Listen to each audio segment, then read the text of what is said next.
Good morning everyone. दोस्तों आज है मई 26 2022 और हम लोग करने वाले हैं द हिंदू न्यूज़पेपर के एनालिसिस। मेरा नाम है सितेंद्र चौधरी और रोज की तरह सिलेक्टेड टॉपिक्स में आपके लिए लेके आया हूं। दोस्तों एक बार ब्रीफली देख लेते हैं आज हम लोग कौन कौन से टॉपिक करने वाले हैं।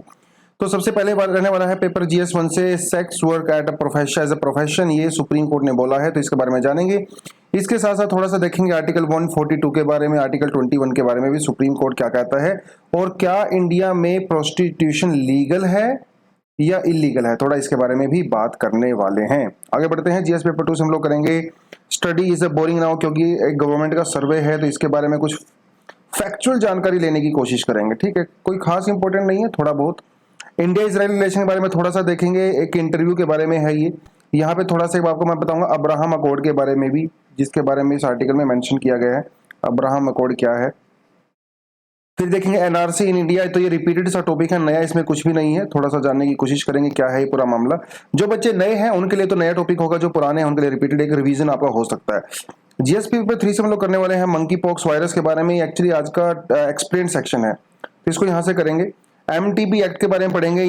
ये जो है रिपीटेड भी है और ये बिल्कुल ब्रांड न्यू भी है, क्योंकि इसमें कुछ नई बहुत बढ़िया डायमेंशन बताई गई हैं। पहले भी हम लोग इस आर्टिकल को कर चुके हैं लेकिन उसमें प्रॉपर्ली सॉल्यूशन नहीं बताए थे। इस आर्टिकल के अंदर सॉल्यूशन भी मेंशन किए गए हैं, तो मैंने अपने आज के न्यूज़पेपर एनालिसिस में दोनों को मर्ज कर दिया ताकि हमें प्रॉपर अंडरस्टैंडिंग मिल सके। ठीक है, चलिए तो कल के बारे में बात करते हैं। कल जो है वो वर्ल्ड थायराइड डे था, मतलब कल था 25 मई को। अगर किसी को नहीं पता है तो मेंशन आप कर सकते हो। और ETA मतलब यूरोपियन थायराइड एसोसिएशन ने 2007 में मीटिंग करके डिक्लेयर किया था, तो पहली बार 2008 में इसको ऑब्जर्व किया गया था। तो उसके बाद से तब तक लगातार अभी तक किया जाता है। आज कौन सा खास दिन है, कुछ खास मुझे पता नहीं चला, कोई ऐसा बहुत बड़ा दिन नहीं था। फिर भी अगर आपको पता हो कोई आज आपको कोई बर्थडे हो, कुछ भी हो, तो आप मुझे कमेंट सेक्शन में बता सकते हो। अगर आपका बर्थडे है तो हम आपको कल विश कर सकते हैं। ठीक है जी, एक बार ब्रीफली देख लेते हैं फ्रंट पेज पे क्या है, आज पूरा हंगामा क्या हो रहा है। फ्रंट पेज पे जो यासीन मलिक है भैया, पहले तो इनको मिल गई है सजा। ठीक है, इनको एक्चुअली लाइफ इम्प्रिजनमेंट मिला है। और यासीन मलिक का बहुत बार ने सुना होगा, जम्मू कश्मीर के अंदर कुछ सेपरेटिस्ट ऑर्गेनाइजेशन है। देखिए जम्मू कश्मीर के अंदर ना कई सारी ऑर्गेनाइजेशन हैं। एक सेपरेट ऑर्गेनाइजेशन है जो कि बिल्कुल सेपरेट कंट्री चाहती है अपने लिए, they do not want to be a part of India, उन्हें सेपरेटिस्ट ऑर्गेनाइजेशन बोलते हैं। कई ऐसी ऑर्गेनाइजेशन है जो ना तो पाकिस्तान का पार्ट बनना चाहती ना इंडिया का पार्ट बनना चाहती। कई ऐसी कंट्री हैं जो कि इंडिया को अपना एक इंटीग्रल पार्ट तो मानती हैं, लेकिन उनको लगता है कि जम्मू कश्मीर की जो रिक्वायरमेंट्स हैं वो थोड़ी अलग हैं, इसलिए अपने लिए वो स्पेशल प्रोविजंस चाहती हैं। तो कई सारी ऑर्गेनाइजेशन है, उसमें से जो यासीन मलिक हैं ये एक सेपरेटिस्ट लीडर रहे हैं। वो 1990s में बहुत ज़्यादा, जब जम्मू कश्मीर के अंदर टेररिस्ट एक्टिविटीज़ वगैरह हुआ करती थी, उनमें इनका पार्टिसिपेशन भी था और फंडिंग किया करते थे उस समय में। और ये एक्चुअली बात इन्होंने खुद ही बोली है कि हाँ मैं फंडिंग किया करता था। तो बहुत सालों से सरकार इनके साथ नेगोशिएशन करती आई थी, वो सारी चीज़ें, लेकिन फाइनली जो है NIA कोर्ट ने इनको सुना दी है लाइफ इम्प्रिजनमेंट की सज़ा। तो भैया अभी रहने वाले हैं जेल में। तो ये थोड़ा सा न्यूज़ था। उसके अलावा एक न्यूज़ है, gunman kills 19 children at the US school. ये बहुत अनफॉर्चुनेट इंसिडेंट हुआ USA के अंदर, और वहाँ पे एक 18 साल के गनमैन ने जो है 19 नहीं, मतलब कल न्यूज़ में पढ़ रहा था 21 था, तो जब तक न्यूज़ प्रिंट हुआ होगा तब तक 19 होगा, और हो सकते इससे ज़्यादा भी हों। तो इतने बच्चे ही यहाँ पे ये कहोगे कि बच्चे मार दिए गए, स्कूल के बच्चे थे। और ये ऑटोमेटिक गन होती है भैया, ये कोई ऐसे हैंड पिस्टल गन नहीं होते कि एक बार में एक ही गोली चलती है। ये एक बार में अगर अपने बटन प्रेस कर दिया तो 15-20 गोली एक साथ निकलती हैं और डेडली होती हैं। बहुत सारा ये ऑटोमेटिक गन्स होती हैं, असोल्ट गन इनको बोला जाता है। तो इस तरह के इंसिडेंट जो है वैसे तो काफ़ी होते रहते हैं वहाँ पे, लेकिन मतलब बच्चों की डेथ होना वो भी इतने बड़े नंबर में, बहुत अनफॉर्चुनेट इंसिडेंट है। और ये गन कल्चर USA के अंदर काफ़ी ज़्यादा एक वहाँ पे पॉलिटिकल इशू भी काफ़ी ज़्यादा है। और ऐसा नहीं है कि सिर्फ USA में ही गन है, बहुत सारी कंट्रीज में जो है गन बहुत इजीली अवेलेबल हो सकती है। कनाडा में भी गन्स बहुत इजीली अवेलेबल हो सकती हैं, लेकिन उसके बावजूद भी कनाडा में इस तरह के केसेस सुनने को नहीं मिलते हैं। तो गन यहाँ पे, अब यहाँ पे सवाल ना, बहुत लोग सवाल पूछते हैं कि गन यहाँ पे प्रॉब्लम है या फिर लोग यहाँ पे प्रॉब्लम है। दोनों चीजें हो सकती हैं, है ना। गन भी प्रॉब्लम हो सकती है और लोग भी प्रॉब्लम हो सकते हैं। अब मैं कनाडा का एग्जांपल दो तो वहां पे आप कहोगे कि गन तो कोई प्रॉब्लम है ही नहीं, क्योंकि गन कनाडा में भी आप रख सकते हो। अब आप अमेरिका की बात करोगे तो बोलोगे यहाँ पे लोगों के पास गन बहुत ज्यादा है तो इसलिए प्रॉब्लम है। कनाडा की आप बात करोगे तो बोलोगे कि अरे वहां पे तो पीपल जो है, वो लोग जो है समझदार हैं, वो शायद ये सब चीज नहीं करते हैं।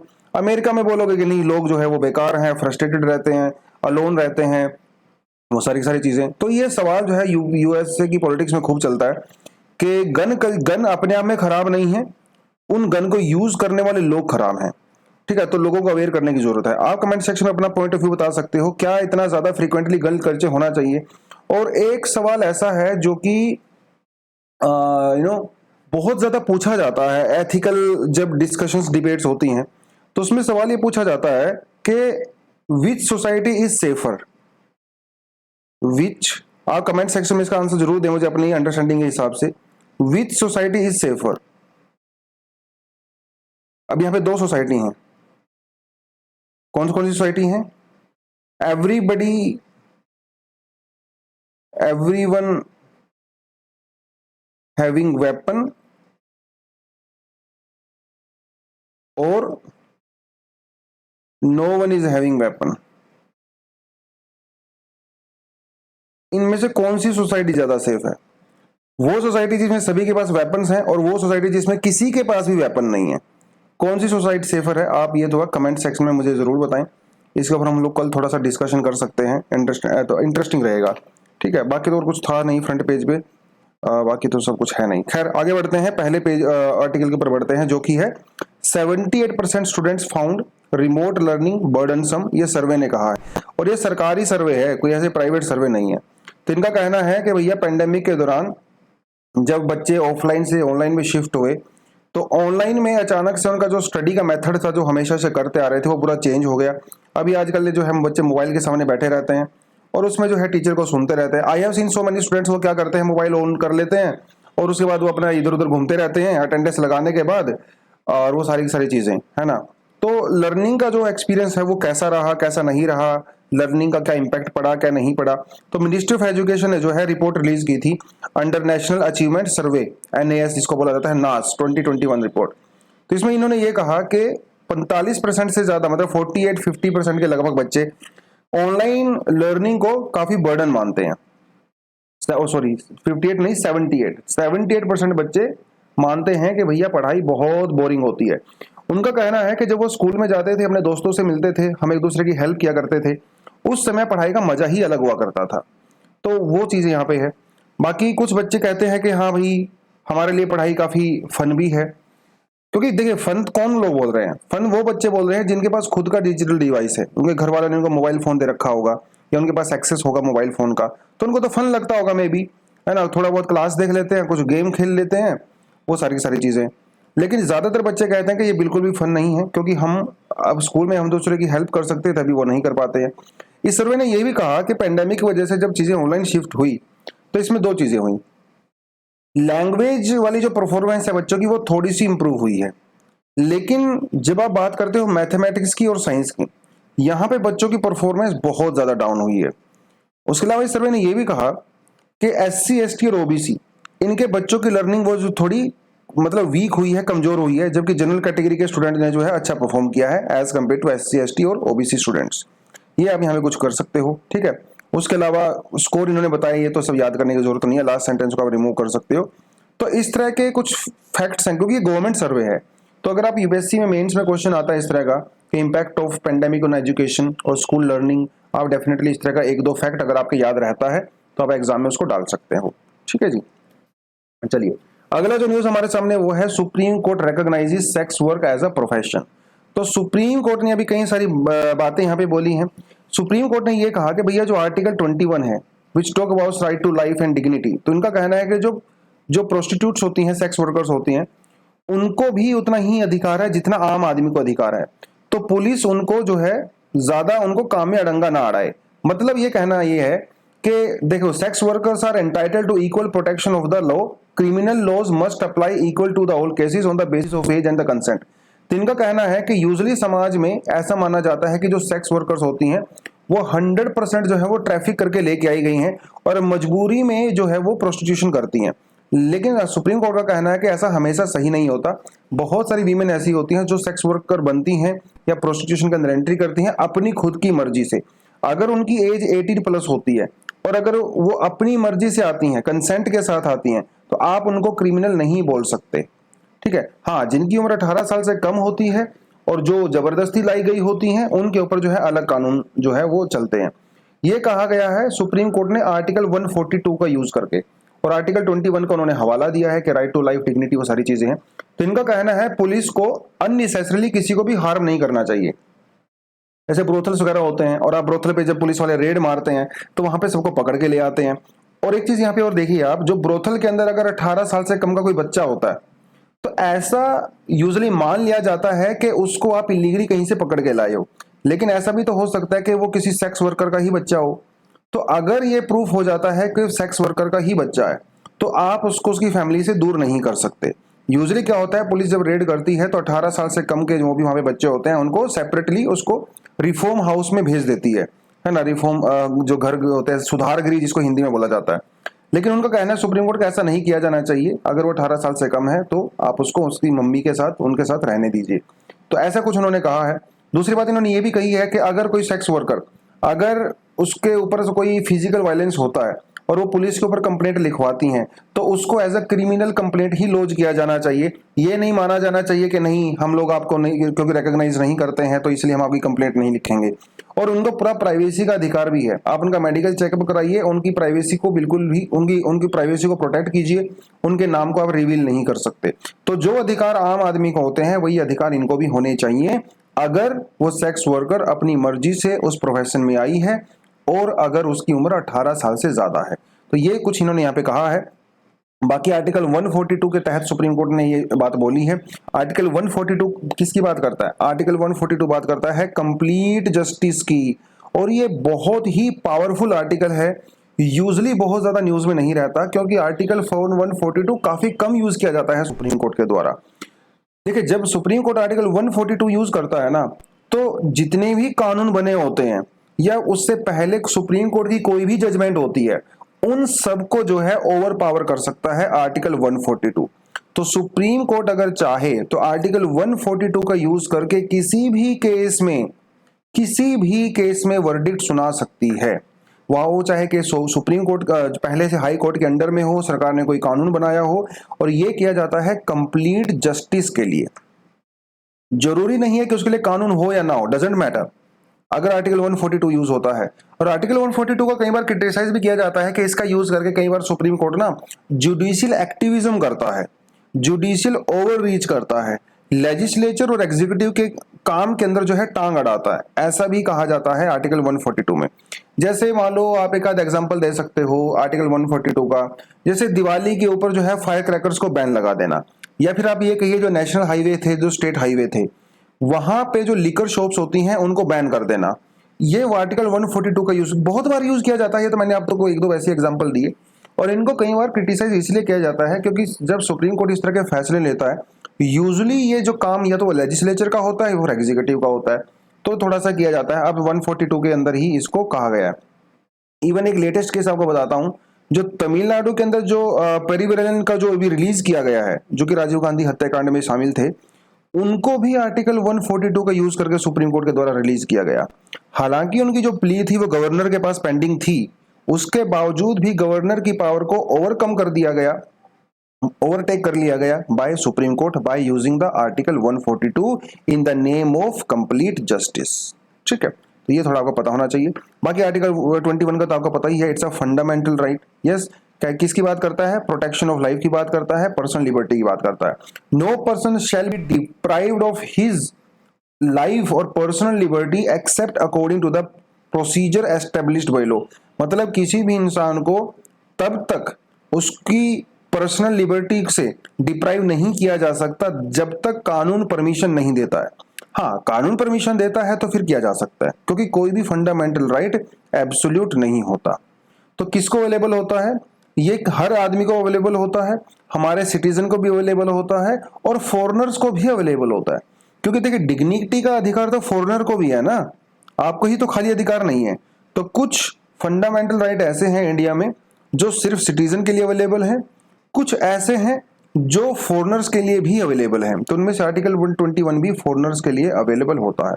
यहां पे एक चीज आपको मैं बताता चलूं कि आर्टिकल 21 सिर्फ और सिर्फ स्टेट के लिए यूज हो सकता है, प्राइवेट पर्सन के लिए यूज नहीं हो सकता। मतलब जब स्टेट आपकी डिग्निटी को डिप्राइव करता है तो आप केस कर सकते हो कि भैया मेरा फंडामेंटल राइट का वायलेशन हो रहा है।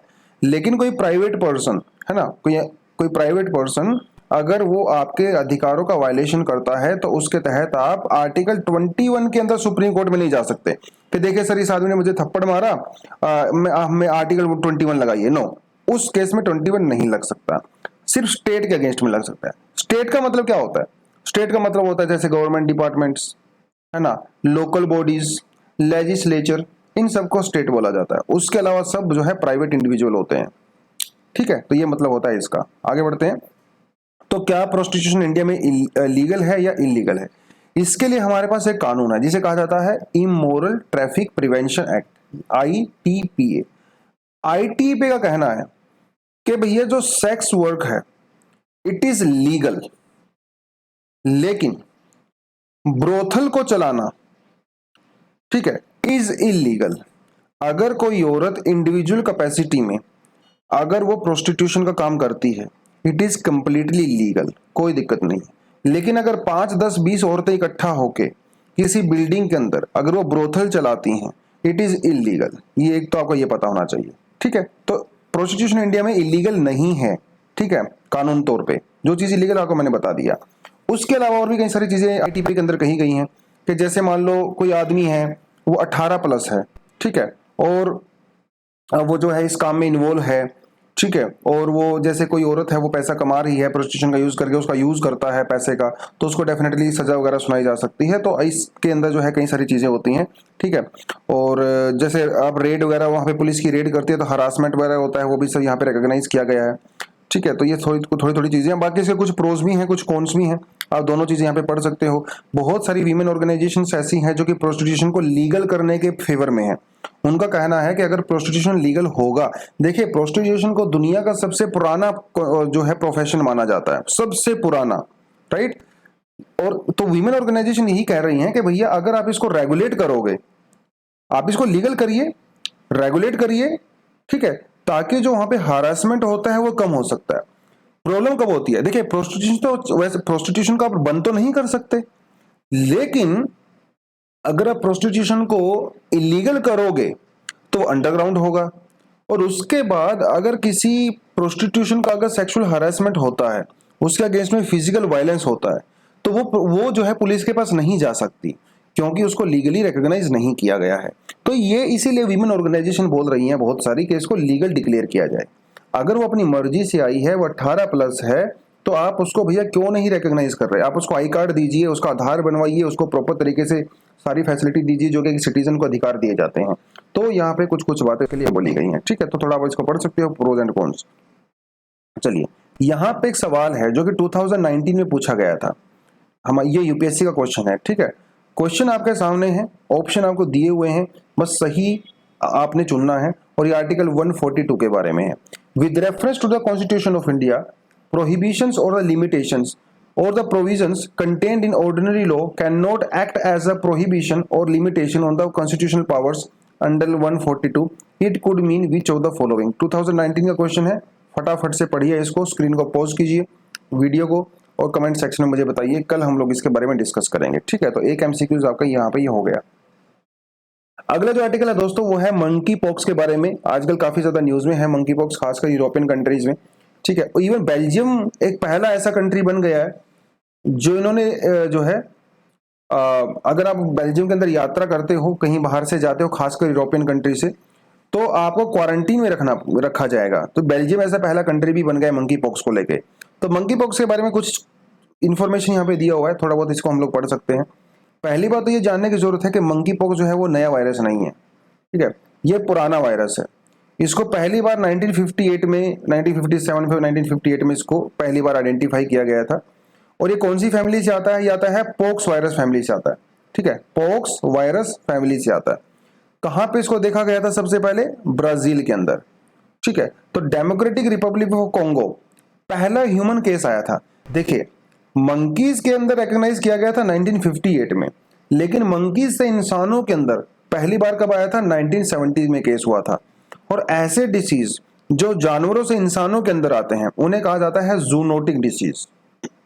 तो जैसे कोरोना वायरस है ना, सोर्स काउ2 है, कोविड-19 है, ये भी जूनोटिक डिसीज है ना। आपका मंकी पॉक्स हो गया, स्मॉल पॉक्स हो गया, आपका नीपा वायरस हो गया, आपका चिकनगुनिया, डेंगू, मलेरिया, ये सब आपके जूनोटिक डिसीज हैं जो कि एनिमल से ह्यूमंस के अंदर एंट्री करते हैं, राइट। और ये कैसे फैलता है? क्लोज कॉन्टैक्ट से फैलता है। तो जैसे हवा में नहीं फैल सकता, तो आपके इंसान बिल्कुल क्लोज कॉन्टैक्ट में होना चाहिए। इसीलिए क्योंकि क्लोज कॉन्टैक्ट में फैलता है, इसका ट्रांसमिशन रेट भी बहुत ज्यादा नहीं है। और इसका इंक्यूबेशन जो पीरियड होता है वो होता है 5 दिन से लेकर 21 दिन तक। जैसे कोरोना कोविड-19 का कितना होता है? 14 डेज होता है, तो इसका 21 डेज होता है। और इसके जो सिम्टम्स होते हैं वो माइल्ड भी हो सकते हैं और सेल्फ लिमिटिंग भी हो सकते हैं। और एसिम्टोमेटिक जो केस होते हैं, अब वो कितना उसको ट्रांसमिट करते हैं इसके बारे में अभी हमें पूरी इन्फॉर्मेशन नहीं है, ठीक है। ऐसा भी माना जाता है कि ये जो वायरस है वो बंदरों के अंदर पैदा नहीं होता, बंदर सिर्फ एक होस्ट है। एक्चुअली में वो कहां से पैदा होता है इसके बारे में प्रॉपर जानकारी नहीं है। कुछ लोगों का कहना है कि जो रोडेंट्स होते हैं, चूहे बिल्ली चूहे वगैरह ये सब रहते हैं, इनसे होता होगा, लेकिन पक्की गारंटी किसी को नहीं है। लेकिन मंकी इज अ होस्ट। जब बात इसकी म्यूटेशंस की आती है, तो जैसे कोविड-19 है भैया, सार्स कोव 2 है ना, this is the name of the virus, SARS CoV 2। ये बहुत जल्दी और बहुत ज्यादा म्यूटेशन करता है, लेकिन इसके कंपैरिजन में अगर आप मंकी पॉक्स की बात करो तो ये साल में 1 या 2 म्यूटेशन ही करता है, और वो भी बहुत ज्यादा बहुत ज्यादा रेडिकल म्यूटेशन नहीं होता, हल्का फुल्का ही म्यूटेशन होता है। और अभी तक इसके 2 बड़े वेरिएंट पाए गए हैं, एक तो कोंगो बेसिन में है और दूसरा वेस्ट अफ्रीकन में है। बाकी इसके अलावा थोड़े बहुत इसके वेरिएंट्स पाए जाते हैं। वैक्सीन की अगर बात करो तो एज सच कोई प्रॉपर वैक्सीन हमारे पास मंकी पॉक्स के लिए नहीं है, लेकिन जो वैक्सीन स्मॉल पॉक्स के लिए हुआ करती थी वही वैक्सीन मंकी पॉक्स में भी काम करती है। अब सॉरी, अब मैं यहाँ पे पास्ट टेंस का यूज क्यों कर रहा हूँ? देखिए 1960s और 1980s 70s 80s में स्मॉल पॉक्स बहुत बड़ी समस्या हुआ करती थी पूरी दुनिया में। लाखों लोग हर साल स्मॉल पॉक्स से मर जाते थे। लेकिन स्मॉल पॉक्स की वैक्सीन डेवलप होने के बाद 1980s में स्मॉल पॉक्स को एलिमिनेट कर दिया गया। उसके बाद से लोगों को वैक्सीन लगानी हम लोगों ने बंद कर दी। फिर भी कुछ अफ्रीकन कंट्री अभी भी स्मॉल पॉक्स की वैक्सीन को जो है बना के रखती हैं। तो अगर स्मॉल पॉक्स की वैक्सीन आप लगाते हो तो मंकी पॉक्स से छुटकारा पाया जा सकता है।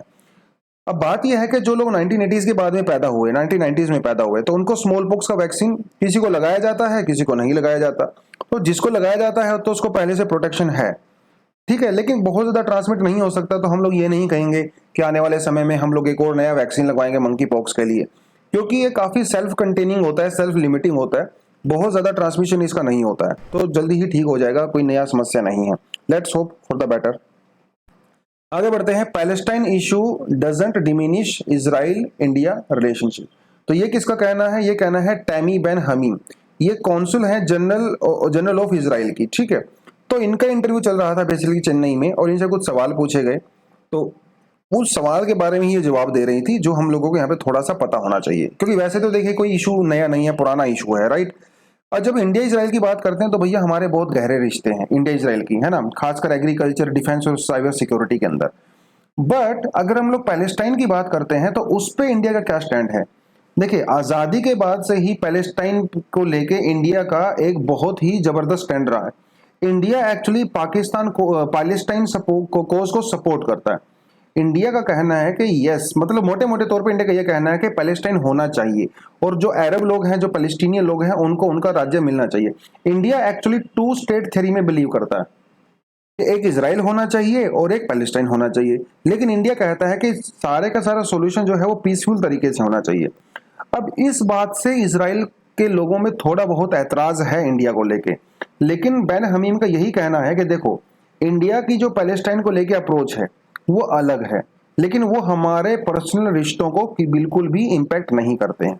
इंडिया पैलेस्टाइन के बारे में जो सोचता है वो सोचता रही है। हालांकि पिछले 7-8 सालों में पैलेस्टाइन को लेकर जो इंडिया की पहले काफी स्ट्रॉन्ग अप्रोच हुआ करती थी, वो थोड़ी सी कम हुई है, क्योंकि हमारी फॉरेन पॉलिसी थोड़ी सी चेंज हुई है, इजराइल के काफी ज्यादा क्लोज चले गए हैं हम लोग। बट स्टिल अभी भी पैलेस्टाइन को लेके इंडिया ये मानता है कि yes, there should be a Palestine, but this whole solution should be peaceful only, है ना। यहाँ पे अब्राहम अकॉर्ड की बात किया गया, तो ये मेंशन किया गया। देखिए, अब्राहम अकॉर्ड जो है वो 2020 में हुआ था। उस समय मिस्टर ट्रंप प्रेसिडेंट हुआ करते थे। यूजुअली क्या रहता है, जितनी भी अरब कंट्रीज हैं, खास 2 कंट्री को छोड़ के, एक इजिप्ट और एक जॉर्डन।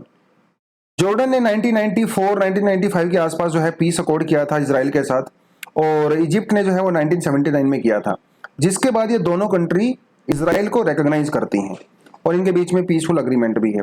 लेकिन बाकी मोस्टली जितनी भी अरब कंट्री हैं, they do not recognise Israel as a state. But 2020 के अंदर बहुत ही लैंडमार्क मतलब आप ये समझ लीजिए कि दुनिया को हिलाने वाला अकॉर्ड हुआ था, और ये किया गया था ट्रंप की प्रेसिडेंसी में। ये हुआ था इजराइल के बीच में, यूएई, बहरीन, मोरक्को और सूडान। इससे पहले ये कंट्री इजराइल को रिकॉग्नाइज नहीं करती थी और इनके बीच में रिश्ते भी बहुत ज्यादा खराब थे। लेकिन ट्रंप ने जो है वो कमाल कर दिया और 2020 में अब्राहम रिकॉर्ड हुआ। इसके बाद इन कंट्री ने अपनी एम्बेसी वगैरह को इजराइल में ओपन किया और ये इजराइल मतलब इनके बीच में डिप्लोमेटिक रिलेशन बनना शुरू हो गया। जब तक किसी कंट्री के बीच में डिप्लोमेटिक रिलेशन नहीं होता है तो आप ये समझ लीजिए मोटे मोटे तौर पे कि वो कंट्री उसको रिकॉग्नाइज नहीं करती है। और बहुत बार अगर रिकॉग्नाइज करती भी है तो रिश्ते बहुत अच्छे नहीं है। जैसे इंडिया का इजराइल के साथ जो है जो डिप्लोमेटिक रिलेशन है वो भी बहुत ज़्यादा लेट 1990s में शुरू हुआ, लेकिन जब शुरू हुआ तो एकदम बहुत फास्ट पेस पे चला। तो ट्रंप को इतनी ज़्यादा तारीफ की गई, ट्रंप को बहुत सारे लोगों ने इसके लिए, क्योंकि उस समय नॉर्थ कोरिया के साथ भी उसने कई बार मीटिंग किया था पीस के लिए एंड ऑल दैट ना, और पुतिन के साथ भी मीटिंग किया था। तो बहुत लोगों का मानना था कि अब्राहम अकॉर्ड के लिए और नॉर्थ कोरिया के जो हुआ है उसके लिए ट्रंप को नोबेल पीस प्राइज मिलना चाहिए, लेकिन उनको मिला नहीं, जबकि बराक ओबामा को मिल गया नोबेल पीस प्राइज। अब क्यों मिला ये खुद बराक ओबामा को भी नहीं पता, और जो जिसने दिया है उन्होंने भी नहीं बताया क्यों दिया भैया। क्योंकि बराक ओबामा की प्रेसिडेंसी में एक्चुअली अमेरिका ने सबसे ज्यादा वेपन्स जो है एक्सपोर्ट किए हैं सऊदी अरेबिया को और मिडिल ईस्ट कंट्री को। लेकिन ऐसे ही है भैया, ठीक है, जो होता है चल देखा जाएगा। नोबेल पीस प्राइज को लेकर बहुत ज्यादा कंट्रोवर्सी रहती है हमेशा, बाकियों के लिए नहीं रहती है, नोबेल पीस प्राइज को लेकर रहती है।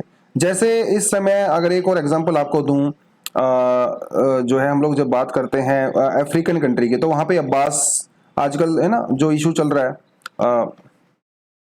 ईस्ट अफ्रीकन कंट्रीज के अंदर, तो वहां पे मिस्टर अब्बास जो है जो कि इस समय प्रेसिडेंट है सोमालिया के, इनको पीस प्राइज दिया गया था। लेकिन ये भाई साहब इस समय वहां पे लगातार लड़ाइयां कर रहे हैं, वॉर कर रहे हैं। तो और उसके अलावा आंग सांग सू की, उनको भी पीस प्राइज दिया गया था। लेकिन आंग सांग सू की का जो अप्रोच है उसके लिए जो वहां पे मुस्लिम माइनॉरिटी के अगेंस्ट में जो वायलेंस किया जाता है म्यांमार आर्मी के द्वारा, है ना, उनको लेके उनका अप्रोच बिल्कुल अलग ही है। ठीक है, तो नोबेल पीस प्राइज को लेकर काफी ज्यादा कंट्रोवर्सी हमेशा ही रहती है। चलिए आगे बढ़ते हैं। Picking holes in the NRC demean apex court anti CAA groups. तो एंटी सीए ग्रुप्स जो कि सिटीजनशिप अमेंडमेंट एक्ट है जो कि प्रोटेस्ट कर रहे हैं, उनका कहना है कि हालांकि एनआरसी की जितनी भी प्रोसेस है उसको सुप्रीम कोर्ट मॉनिटर करता है, उसके बावजूद भी जो ऑफिसर्स है ना भैया, उसको ऑफिसर को अपॉइंट थोड़ी करता है सुप्रीम कोर्ट, ऑफिसर को तो सरकार ही करती है, एग्जीक्यूटिव ही करते हैं अपॉइंट। तो इनका कहना है कि एनआरसी के अंदर जो कुछ ऑफिसर्स हैं वो एनआरसी के लूप होल्स का फायदा उठाते हैं, जिसकी वजह से वहां पे डिस्क्रिमिनेट किया जाता है। तो वो थोड़े आरोप लगाए जाते हैं। अब ये आर्टिकल अपने आप में बहुत ज्यादा इंपॉर्टेंट नहीं है, क्या वो एक छोटे छोटे आरोप हैं, हर चीज हमें नहीं पढ़ना चाहिए, बट स्टिल थोड़ा सा एनआरसी के बारे में हमें पता होना चाहिए, ठीक है। और पुराना टॉपिक है, कोई नया टॉपिक है नहीं, तो इसलिए ज्यादा डिटेल में मैं जाऊंगा नहीं। एनआरसी बेसिकली एक डॉक्यूमेंट है, एक रजिस्टर है, नाम है ना रजिस्टर, जैसे नोटबुक होती है हमारी जहां पे हम लोग नोट्स बनाते हैं, इट्स ए रजिस्टर, जहां पे इंडियन सिटीजन्स का नाम लिखा जाता है, लिस्ट बनाई जाती है, वो इंडियन सिटीजन जो आसाम के अंदर में है। अब ऐसा सिर्फ आसाम के लिए खास क्यों है? हालांकि जब इसकी शुरुआत हुई थी वो पूरे देश के लिए हुआ था, बट और 1951 के सेंसस के बाद, लेकिन हमारे दूसरे स्टेट्स के अंदर उसको मेंटेन नहीं किया गया, ठीक है। आसाम के अंदर जो है एनआरसी को मेंटेन किया गया था बिटवीन 1951 एंड 1971, लेकिन 1971 के बाद से आसाम के अंदर भी एनआरसी को मेंटेन नहीं किया गया था। फाइनली 2014-2015 में सुप्रीम कोर्ट का आदेश आया, सुप्रीम कोर्ट ने यह कहा कि आप इस एनआरसी को अपडेट कीजिए। तो बेसिकली उस एनआरसी की अपडेशन ही चल रही है। तो किसको इंडियन सिटीजनशिप माना जाए, ये भी एक बहुत बड़ा सवाल है। एक्चुअली मार्च 2571 एक डेट रखा गया कि जिनके पास जो लोग इंडिया में इससे पहले रह रहे थे बेसिकली आसाम में, वो तो है सिटीजन, तो उनका तो रजिस्टर में नाम आ जाता है। जो लोग 1971 के बाद में आए हैं उनका नाम एनआरसी में नहीं है, मतलब जो डॉक्यूमेंट नहीं दिखा पा रहे हैं। अब कई सारे डॉक्यूमेंट वहां पे हो सकते हैं, आपके पास आधार कार्ड हो सकता है, वोटर आईडी कार्ड हो सकता है, और कोई भी आपका पासपोर्ट हो सकता है, कोई जमीन के कागजात हो सकते हैं। अगर इतना भी नहीं है तो कम से कम 4 लोगों की गवाही होती है, 4 लोग आ सकते हैं विटनेस के रूप में, हाँ कि भैया ये आदमी यहाँ पे रह रहा था इतने समय से। तो वो एनआरसी के बारे में पूरी पूरी चीजें हैं। और ये जो डिसाइड की गई थी डेट, वो कब की गई थी? वो की गई थी 1985 में, जिसे कहा जाता है आसाम अकॉर्ड, क्योंकि उस समय वहां पे काफी ज्यादा वायलेंस हुआ था। उस वायलेंस के बाद जो है गवर्नमेंट के बीच में और कई सारी ऑर्गेनाइजेशन जैसे ऑल आसाम स्टूडेंट यूनियन के बीच में अग्रीमेंट करने के बाद ये डेट फिक्स की गई थी। इस डेट के पीछे क्या कारण है? इस डेट के पीछे कारण है इंडिया पाकिस्तान वॉर जो कि 1971 में हुआ था। तो उस समय मिलियंस की संख्या में बांग्लादेश से आसाम के अंदर बांग्लादेशी इमिग्रेंट्स आए थे या रिफ्यूजीज आए थे, इसलिए ये डेट को रखा गया है। ठीक है, चलिए आगे बढ़ते हैं। India must shift the discourse on abortion rights. तो ये पुराना आर्टिकल है, पहले भी देखिए। Pregnant women dies of family stage turned away by 8 hospitals. ये एक्चुअली यूपी का केस है, अभी थोड़े समय पहले ही हुआ था, जून के महीने में। उसमें ऐसा हुआ कि एक महिला थी जो प्रेग्नेंट थी और वो उनको हॉस्पिटल जाना था, लेकिन 8 हॉस्पिटल वालों ने उनको ये कह के मना कर दिया कि हमारे पास जगह नहीं है, या तो हमारे पास बेड नहीं है, या हमारे पास डॉक्टर नहीं है, या फिर हमारे पास अबॉर्शन करने की सुविधा नहीं है। उनको हॉस्पिटल ने एक हॉस्पिटल से दूसरे, दूसरे से तीसरे, तीसरे से चौथे, और फाइनली उनकी बेचारी की एम्बुलेंस के अंदर ही मृत्यु हो गई।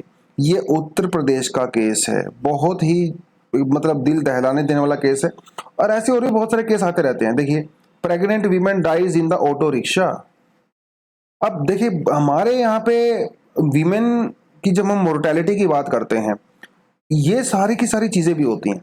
अब कहने का तो इंडिया में कानून है, medical termination of the pregnancy act 1971, MTP act जिसको बोला जाता है। और बहुत सारी ऑर्गेनाइजेशंस और गवर्नमेंट ऑफिशियल्स इसकी बहुत तारीफ करते हैं। उनका कहना है कि जो एमटीपी एक्ट है वो बहुत प्रोग्रेसिव है, दुनिया में अपनी तरह का एकमात्र ऐसा कानून है ये, ऐसा लोग बोलते हैं। लेकिन भैया ग्राउंड के ऊपर रियलिटी तो कुछ और है। तो सिर्फ कानून बनाने से कुछ नहीं होता, उस कानून को इंप्लीमेंट करने के लिए ग्राउंड पे आप क्या करते हो, क्या वो कानून एक्चुअली लोगों तक पहुंच रहा है, वो चीज भी बहुत इंपॉर्टेंट है। तो इसीलिए जो है एमटीपी एक्ट के बारे में कुछ कुछ बातें यहाँ पे कही गई है। यूजली आप ये कह सकते हैं क्रिटिकली एनालिसिस किया गया है, मतलब इसका जो ड्रॉबैक वाला एस्पेक्ट है वो इस आर्टिकल में बताया गया है। तो थोड़ा सा फैक्ट जान लेते हैं। डब्ल्यूएचओ का क्या कहना है? डब्ल्यूएचओ का यह कहना है कि दुनिया में 45% जो अबॉर्शंस होते हैं वो होते हैं अनसेफ, जिनमें से 97% अबॉर्शन वो डेवलपिंग कंट्रीज के अंदर होते हैं, ऐसा डब्ल्यूएचओ का कहना है। और डब्ल्यूएचओ अगर ये बात बोल रहा है तो इसका मतलब ये जो फैक्ट है वो काफी रिलायबल है, और इस तरह के फैक्ट्स वगैरह आप अपने एग्जाम के अंदर भी डेफिनेटली कोट कर सकते हो। ठीक है, उसके अलावा कहता है कि जितनी भी मैटरनल डेथ्स होती हैं, मैटरनल डेथ का मतलब जो वीमेन की जो डेथ होती है ड्यूरिंग प्रेगनेंसी, आफ्टर प्रेगनेंसी और बिफोर प्रेगनेंसी, जो कि मेडिकल कॉम्प्लिकेशन की वजह से होती है, वो 10% होती हैं मैटरनल डेथ ड्यूरिंग और अबाउट अबॉर्शन। चलिए, तो हो गया WHO. National family health survey का क्या कहना है? इनका कहना है कि इंडिया में जो 3% जो डेथ होती हैं वो भी अबॉर्शन और इससे रिलेटेड चीजों से ही होती हैं। उसके अलावा मोर देन हाफ, मतलब 53% of abortion in India are performed in the private sector. Private sector में अबॉर्शन किए जाते हैं, गवर्नमेंट सेक्टर में सिर्फ 20% होते हैं। और अगर आप कुछ साउथ इंडियन स्टेट्स को छोड़ दो, जैसे तमिलनाडु और केरला को छोड़ दो, जहाँ पे गवर्नमेंट हॉस्पिटल की अच्छी खासी मतलब वहाँ पे काफी लोग उसकी सर्विस लेते हैं क्योंकि अच्छे गवर्नमेंट हॉस्पिटल हैं तमिलनाडु केरला में, इनको अगर आप छोड़ दो तो यूजली लोग सरकारी हॉस्पिटल के अंदर तभी जाते हैं जब उनके पास कोई और ऑप्शन नहीं होता, या तो उनके पास पैसे नहीं होते तब जाते हैं, राइट, या फिर मजबूरी में जाते हैं, ऐसे लोग होते हैं। More than the quarter of abortion, मतलब 27% जो अबॉर्शन होते हैं they are performed by the women herself. Sex selective abortion in India could lead to 6.8 million fewer girls between 2017 and 2013। मतलब 2017 और 2030 के बीच में इंडिया में सेक्स सिलेक्टिव अबॉर्शन की वजह से 6.8 मिलियन मतलब 68 लाख वीमेन कम पैदा होंगी। इसका मतलब ये है कि चाहे कानून भैया जो मर्जी आपने बना दिया हो, आज भी इंडिया में जो मेल प्रेफरेंस है, मेल चाइल्ड की जो प्रेफरेंस है वो बहुत ज्यादा स्ट्रॉन्ग है, ये इनका कहना है। बाकी इनका और कहना है कि और क्या क्या प्रॉब्लम्स है कानून में। और वैसे इनका कहना है कि देखिए, वैसे कानून 1971 में बनाया गया था, हालांकि इसके अंदर अभी हम लोगों ने रिसेंटली अपडेशन किया है, इसको 2021 में हम लोगों ने अमेंडमेंट किया है, थोड़ा पढ़ भी सकते हो, ये पुराना आर्टिकल है। आर्टिकल एमटीपी एक्ट 1971 और 2021 को हम लोगों ने यहाँ पे कंपेयर किया हुआ है। पुराना आर्टिकल हम लोगों ने मेरे ख्याल से पिछले हफ्ते ही किया था, तो वहीं से मैंने इसको कॉपी पेस्ट करके डाल दिया है। और क्या क्या प्रॉब्लम्स हैं उनकी? ये प्रॉब्लम है कि अगर कोई वीमेन अगर वो प्रेग्नेंट है और वो अबॉर्शन करवाना चाहती है, तो ये खाली उसका डिसीजन नहीं है, ये डॉक्टर के ओपिनियन के ऊपर डिपेंड करता है। अब आप ये सोच लीजिए कि एक वीमेन का अपने ही बॉडी के ऊपर अधिकार नहीं है कि वो बच्चा रखना चाहती है या अबॉर्शन करवाना चाहती है, उसके लिए उसको डॉक्टर के ओपिनियन के ऊपर डिपेंड करना पड़ता है। दूसरी बात, इस कानून के अंदर क्या कमी है, ये कानून सिर्फ और सिर्फ वीमेन को आइडेंटिफाई करता है, ट्रांसजेंडर पर्सन या जो दूसरे पर्सन होते हैं उनको आइडेंटिफाई नहीं करता। ये भी यहाँ पे बहुत बड़ी चीज है। तीसरी चीज यहाँ पे ये है कि बहुत सारी महिलाएं इंडिया में ऐसी हैं जिनको ये पता ही नहीं है कि अबॉर्शन लीगल है। इंडिया में अबॉर्शन लीगल है, अगर आप कुछ कंडीशन वहां पे सेटिस्फाई होती हैं तो आप अबॉर्शन करवा सकते हो। क्योंकि बहुत सारी महिलाओं को ये पता ही नहीं, इसीलिए जब वो अबॉर्शन करवाती हैं तो अनसेफ अबॉर्शन होता है और जिसकी वजह से उनकी बहुत बार डेथ भी हो जाती है। बहुत बड़ी बड़ी बातें हैं यहाँ पे। दूसरी बात, आप ये मान लीजिए कि मान लो कोई वीमेन प्रेग्नेंट हो गई, अब कुछ हफ्ते के बाद उसने डिसाइड किया कि मुझे बच्चा नहीं रखना, मुझे अबॉर्शन करवाना है। अब ये डिसीजन पहले दिन थोड़ी होता है कि अबॉर्शन करवाना है कि नहीं करवाना है, कई हफ्ते के बाद डिसाइड होता है। लेकिन ये कानून ये कहता है कि आपको शुरुआत से ही डॉक्टर की सलाह लेनी पड़ती है। भैया जब शुरुआत में आपने डिसीजन ही नहीं लिया था तो कैसे आप उसको डॉक्टर की परमिशन ले सकते हो? आप पहले दिन तो आप डॉक्टर के पास नहीं जा सकते जब आपको प्रेगनेंसी आइडेंटिफाई होती है कि मुझे बच्चा रखना है कि नहीं रखना है, समय लगता है ना डिसीजन लेने में। तो ये भी थोड़ा सा जो है इस आर्टिकल के अंदर कमी है।